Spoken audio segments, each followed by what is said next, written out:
ঈদ মোবারক সবাইকে।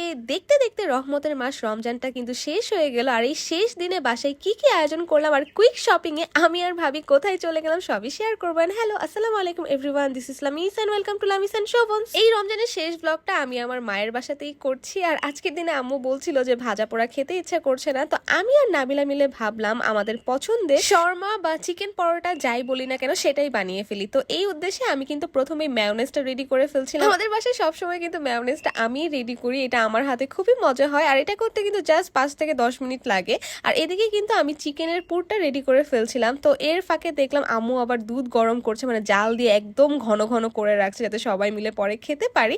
আমি সবসময় চিকেনের কোনো কিছু বানালে না একটু স্পাইসি করে বানানোর চেষ্টা করি, সব ধরনের মশলা দেয়। আর যদি চিলি ফ্লেক্স থাকে, অরিগানো থাকে, আমি না সব কিছু অ্যাড করে দিই।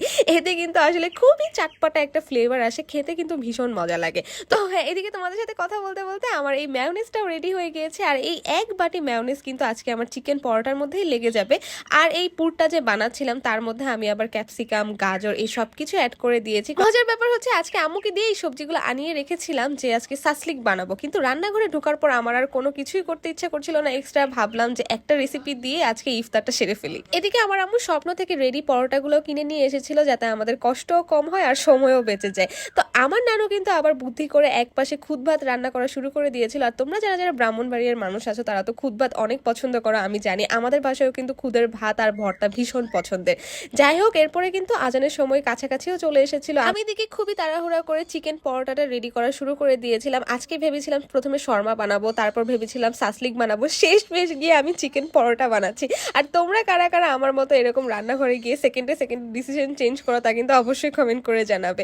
তো যাই হোক, প্রথমে আমি মেয়োনিজ আর সসটা দিয়ে তারপর চিকেনের পুরটা দিয়েছি, তারপর শসা আর টমেটো দিয়ে সুন্দর করে এভাবে রোল রোল করে একটা টুথপিক দিয়ে আটকে দিচ্ছি যাতে এটা খুলে না যায়। আচ্ছা, এটা করতে কিন্তু একদমই কম সময় লাগে। তোমরা কিন্তু চাইলে কেউ সন্ধ্যার নাস্তার আইটেমে এটা করে দেখতে পারো, খেতে কিন্তু খুবই মজা হয়। যেহেতু আমার সবগুলো পরোটাই রেডি করা শেষ হয়ে গিয়েছিল, আমি বেশ কিছুক্ষণের জন্য ওভেনের ভিতরেই রেখে দিয়েছিলাম যাতে একদম ঠান্ডা না হয়ে যায়। এদিকে আমরা সবাই আলহামদুলিল্লাহ ইফতারের জন্য বসে পড়েছিলাম। আর আমার বোন এত মজা করে ঠান্ডা ঠান্ডা শরবত বানিয়েছে সবার জন্য। তো আলহামদুলিল্লাহ সবার সাথে একই সাথে বসে আজকে ইফতারিটা করলাম। আর কাবাব পরোটা খাওয়ার পর আমি নানুর হাতের এই মজাদার খুদ ভাত আর এই শুটকির ভর্তাটা ট্রাই করছিলাম।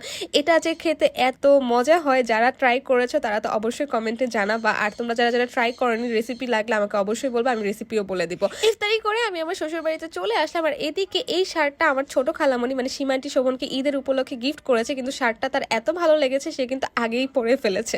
তোমাদের সাথে আরেকটা নিউজ শেয়ার করি ছোট্ট করে, সেটা হচ্ছে তোমরা যারা আমাদের মতো ফেসবুক, ইউটিউব থেকে কন্টেন্ট ক্রিয়েশনের মাধ্যমে টাকা ইনকাম করতে চাও তারা কিন্তু চাইলে শোভনের অনলাইন কোর্সটাতে জয়েন করতে পারো। প্রতি মাসের 5 তারিখ থেকে নতুন ব্যাচ শুরু হয়। বিস্তারিত জানতে অবশ্যই ইনবক্স করতে হবে। আর এদিকে আমি আর ভাবি বেশ কিছুক্ষণ শপিং এ ঘোরাঘুরি করার পর ফাইনালি বাসায় চলে আসলাম। আর ভাবি আমাকে এত সুন্দর করে মেহেদি দিয়ে দিয়েছে। আর তোমরা যারা যারা মেহেদি দিয়ে ফেলেছো, মেহেদির ছবি কিন্তু অবশ্যই কমেন্ট বক্সে দেবে। তো আজকের মতো ব্লগ এই পর্যন্ত, কেমন লেগেছে অবশ্যই জানাবে। Thanks for watching, tata bye bye, আল্লাহ হাফেজ।